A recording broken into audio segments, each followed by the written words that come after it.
अस्सलाम वालेकुम नाज़रीन, मैं आपका होस्ट दिल नवाज। आज हमारे साथ स्टूडियो में मौजूद है बब्बन मियां, सस्ते वाले, जो कि कराची से आए हैं और रिक्शा चलाते हैं। और हमें पता चला है कि वो बहुत सारी मुश्किलात का शिकार हैं। तो आए उनसे पता करते हैं कि वो इतने परेशान क्यों हैं। जी तो बब्बन मियां, आप इतने परेशान क्यों हैं? बब्बन भाई सस्ते वाले, खोए वाले, मलाई वाले, 150 की कुल्फी, इतनी मोटी, इतनी मोटी, काना फिरी, काना फिरी, आना जाना फिरी। बब्बन भाई, भाई पूरा नाम लिया करें आप मेरा। बब्बन भाई सस्ते वाले। अरे बब्बन मियां, क्या कर रहे हैं आप? आराम से बैठे। मुझे अब भाई कहीं पिलान ना। यहाँ पे आप स्टूडियो में बैठे हुए हैं, यहाँ पे आपको कोई चलान नहीं करेगा। आराम से बैठे, आराम से तसल्ली से बैठे। ये स्टूडियो बंद है, दरवाजे बंद है, बाहर किसी और चीज का शोर है। रिकॉर्डिंग चल रही है ना किसी दूसरे स्टूडियो में, तो उसका शोर होगा। आप परेशान हो, बैठे आराम से। अच्छा, हाँ। ये लीजिएगा भाई, मौत और पिलान का कोई पता नहीं, किसी भी टाइम आ जाए। भाई आप डरे नहीं, डरने की कोई जरूरत नहीं है। यहाँ पे हम मौजूद है ना, हमारी जिम्मेदारी सारी। हाँ हाँ, मेरी जिम्मेदारी, परेशान ना हो। ठीक है भाई, हम तो बहुत डरे हुए हैं भाई, बहुत डरे हुए हैं। अच्छा, पहले मुझे ये बताएं कि आपने ये जो मुझे अपना इतना लंबा नाम बताया है, बब्बन भाई, बब्बन मियाँ, ये खोए मलाई कुल्फी, ये काना, ये क्या है? ये इतना लंबा नाम आपका कैसे पड़ गया? और आप इतना लंबा नाम, अपना इतना लंबा इंट्रोडक्शन लोगों को देते क्यों है? छोटा सा नाम होना चाहिए, अच्छा भी लगता है। जैसे बब्बन मियाँ कह लें या बब्बन भाई कह लें, ये समझ में भी आता है। और भाई क्या बताऊं, मेरे को छप्पर में मैं कुल्फियां भी बेचता हूँ, किसी को बताना नहीं। बब्बन भाई हम क्यों बताएंगे? तो इसीलिए हमारा नाम पड़ गया बब्बन भाई सस्ते वाले, खोए वाले, मलाई वाले। अच्छा अच्छा अच्छा, इस तरह से आपका नाम पड़ा है। तो दो दो काम करते हैं आप। आपकी तो माशाल्लाह बड़ी इनकम होगी। अब भाई कहाँ इनकम हो गई हमारी, हमारे को किरान हमारी जिंदगी बर्बाद कर दी हमारे किरानों ने। चालानों में? बब्बन भाई, कितने चालान हो गए आपके? भाई वो एक चालान हो तो मैं बताऊं आपको, सुबह दोपहर किरान पे किरान, किरान पे किरान, किरान पे किरान। अब ये देखिए, मेरी बात सुनिए। मैं रिक्शे पे जा रहा था तो मुझे जनाब ट्रैफिक वाले ने रोक के मुझे कहा कि आप पान खा रहे हैं तो आपका चालान। मैंने पान छोड़ दिए। मैंने जनाब आगे जा गया तो उन्होंने कहा आपकी जेब में पान तो चालान, खाया तो चालान। मैंने पान खाना ही छोड़ दिया। बब्बन भाई, वैसे आपका पान छोड़ना ही बनता था अब, क्योंकि माशाल्लाह से आपका अपना जो फेस है वो भी पान की पिचकारी ऐसा हो चुका है।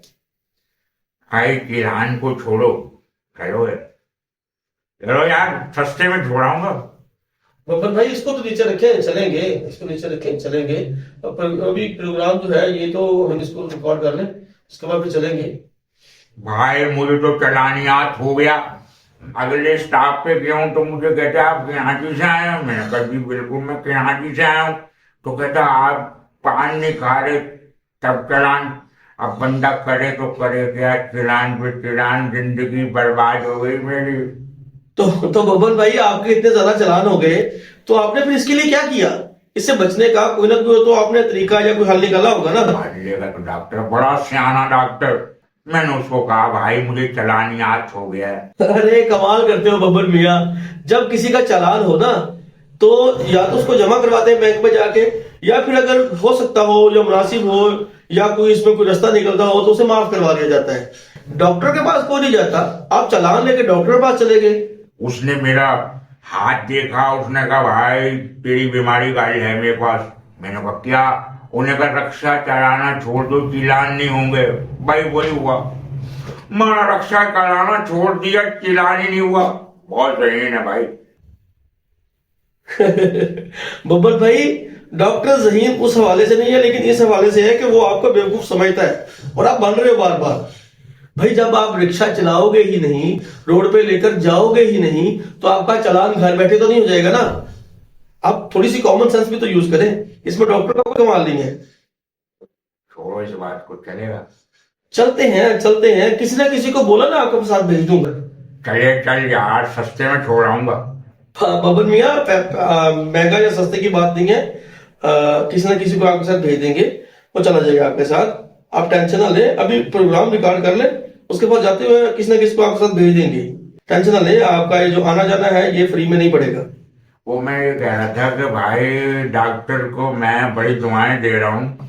भाई मेरे को इतनी टेंशन हो गई, इतनी टेंशन हो गई, मैं रात को सोया, खिनाटे पे खिनाटा, खिनाटे पे खिनाटा, खिनाटे पे खिनाटा।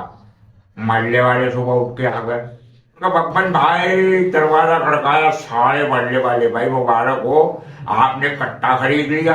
मैंने कहा कट्टा तो नहीं खरीदा, कहना रात को कट्टे की आवाजें आती रही। और मैंने कहा नहीं यार, वो तो मैं खराटे ले रहा था। उन्होंने कहा भाई ये खराटे खत्म करो, नहीं तो मारिला छोड़ना पड़ेगा। मेरे ध्यान में तरकीब आई, मैं वही सियाने डॉक्टर के पास चला गया। लो जी, फिर से डॉक्टर के पास चले गए? अच्छा, उसी वो सियाने वाले डॉक्टर के? मैंने कहा डॉक्टर साहब मेरे को अब खराटे याद हो गया है, खराटे पे खराटा, खराटे पे खराटा। उसने मेरी नब्ज चेक की, भाई क्या जहानत है उसकी। उसने कहा भाई सोना छोड़ दो, खिनाटे नहीं आएंगे, लो बताओ।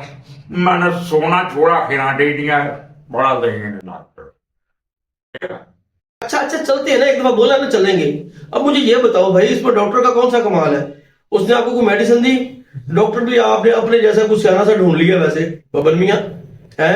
क्योंकि जब आप सोएंगे ही नहीं तो खराटे कैसे मारेंगे? तो बात यह है कि आप जो कर रहे हैं ना डॉक्टर की तौहीन। डॉक्टर बड़ा जहीन है भाई, मैं आपको बता रहा हूँ, सीधी सी बात है भाई। मेरे ना नया जूता लिया, मेरा पाँव को काटी जाए, काटी जाए, काटी जाए। मैं चला गया अपने सियाने डॉक्टर के पास। मैंने कहा भाई डॉक्टर साहब मेरे ना जूते को ना काट रहा है ये पाँव को। तो मुझे ये बताएं, ये आप किस किस्म के डॉक्टर के पास ले जाते हैं और ये कैसे मशवरे देता है? पता नहीं आपने किस समझ का बंदा ढूंढा है अपने लिए। आप क्या समझ रहे हैं कि हमारा डॉक्टर कोई मामूली डॉक्टर है? बहुत जहीन डॉक्टर है भाई, बहुत जहीन। अब मेरा जूता काट रहा था, मैं चला गया डॉक्टर के पास। मैं कहा डॉक्टर साहब चेक करें, मेरा जूता काट रहा है। डॉक्टर ने मेरी नब्ज देखी, उसने, जहानत की बात है भाई, हर बंदा इतना जहीन नहीं होता। उसने कहा जूता पहनना छोड़ दो, काटेगा नहीं। मैंने जूता रख दिया। अब दूर बैठ के जूता मुझे घूरी जाए लेकिन काटे नहीं। मैंने कहा वाह डॉक्टर तू तो छा गया। और बब्बन भाई, जूता काटे तो मोची के पास जाते हैं। आपको किस अक्लमंद ने बोल दिया था कि आप उठकर डॉक्टर के पास चले जाएं? और वो डॉक्टर भी कितना सियाना और समझदार है बकौल आपके, कि उसने आपकी नब्ज देख के पता लगा दिया कि आपको जूता क्यों काट रहा है। क्या बात है! अब जूता नहीं पहनोगे तो कैसे काटेगा? नंगे पांव फिरोगे तो नीचे से कांटे तो जरूर लगेंगे, लेकिन जूता नहीं काट पाएगा आपको। छोड़ो इस बात को, चलेगा। चलेंगे ना बब्बन मियाँ, मैं नहीं जाऊंगा तो किसी को आपके साथ भेज दूंगा। किसी को तो भेजूंगा ना, जब एक दफा बोल दिया है। आपका ये जो आने जाने का है खर्चा निकल आएगा आपका, जो हम जिसको फेरा कहते हैं ये खाली नहीं जाएगा। मेरे पास अपनी कन्वेंस है, मैं किसी को आपके साथ भेज दूंगा, टेंशन ना ले। अच्छा चलिए, आप मुझे ये बताएं कि आपका अभी गुजर बसर कैसे हो रहा है? आपके बीवी बच्चे कहाँ पे हैं? आप उनको कैसे पाल रहे हैं? यार क्या याद करा दिया तुमने भाई, बड़ी दुख दर्द की कहानी है भाई। 1 महीना पहले बेवा हूं मैं। अरे भैया, उसको रंडवा बोलते हैं, रंडवा। आप पहले जुबान हैं, कम से कम आप इस बात का ध्यान रखें। क्या बात कर रहे हैं आप? ओ भाई, जब औरत और मर्द बराबर के शरीक हैं कि औरत का बंदा मरे तो औरत बेवा, अब बंदा बच जाए और औरत मर जाए तब बेवा। आप समझ लीजिए बराबर होते हैं यार औरत और मर्द। अच्छा तो बब्बन भाई, ये बताएं कि आप बेवा कैसे हुए? क्या वजह हुई? उन्हें क्या हुआ था? क्या बताऊं, दुखती रग पे हाथ रख दिया तुमने भाई। जब मैं पहला चिरान लेके आया उसने बर्दाश्त किया, दूसरी दफा चिरान लेके आया फिर उसने बर्दाश्त किया, जब 8वीं दफा मैं खुशखबरी लेके आया कि आज के बाद चिरान बंद, उसका दिल बंद हो गया। वो दुनिया से चली गई यार।